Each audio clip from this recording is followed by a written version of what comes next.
പകർച്ചപ്പനികൾ പടരുന്ന സാഹചര്യത്തിൽ പൊന്നാനി താലൂക്ക് ആശുപത്രി ഉൾപ്പെടെ 3 ഇടങ്ങളിൽ ഈവനിംഗ് ഒ പി പുനരാരംഭിച്ചു. പൊന്നാനി താലൂക്ക് ആശുപത്രിക്ക് പുറമെ മാതൃശിശു ആശുപത്രി, എഴുപത്തിരുത്തി പ്രാഥമിക ആരോഗ്യ കേന്ദ്രം എന്നിവിടങ്ങളിലാണ് ഈവനിംഗ് ഒ പി പുനരാരംഭിച്ചത്. NHM വഴി നഗരസഭ താൽക്കാലിക ഡോക്ടറെ നിയമിച്ചാണ് ഈവനിംഗ് ഒ പിയുടെ പ്രവർത്തനം പുനരാരംഭിച്ചത്. ഉച്ചയ്ക്ക് 2 മണി മുതൽ 7 മണി വരെ അത്യാഹിത വിഭാഗത്തിലെ ഡോക്ടർക്ക് പുറമെയാണ് ഒ പിയിൽ ഡോക്ടറുടെ സേവനമുണ്ടാകുക. മാതൃശിശു ആശുപത്രിയിലും താലൂക്ക് ആശുപത്രിയിലും നിലവിൽ കാഷ്വാലിറ്റി ഡോക്ടർ തന്നെ ഒ പിയിലെത്തുന്ന രോഗികളെ പരിശോധിക്കുന്ന സ്ഥിതിയായിരുന്നു. മഴക്കാല രോഗങ്ങൾ പടരുന്ന സാഹചര്യത്തിലാണ് ഒരു ഡോക്ടറുടെ അധിക സേവനം ലഭ്യമാക്കിയത്. ഈവനിംഗ് ഒ പിയുടെ ഉദ്ഘാടനം നഗരസഭാ ചെയർമാൻ ശിവദാസ് ആറ്റുപുറം നിർവഹിച്ചു.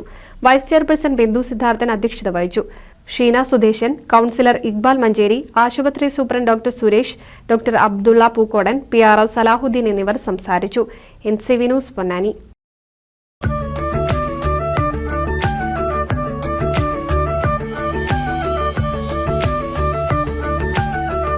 35 വർഷത്തെ വിശ്വസ്ത പാരമ്പര്യവുമായി എന്നും എപ്പോഴും കൂടെയുണ്ടെന്ന വിശ്വാസം.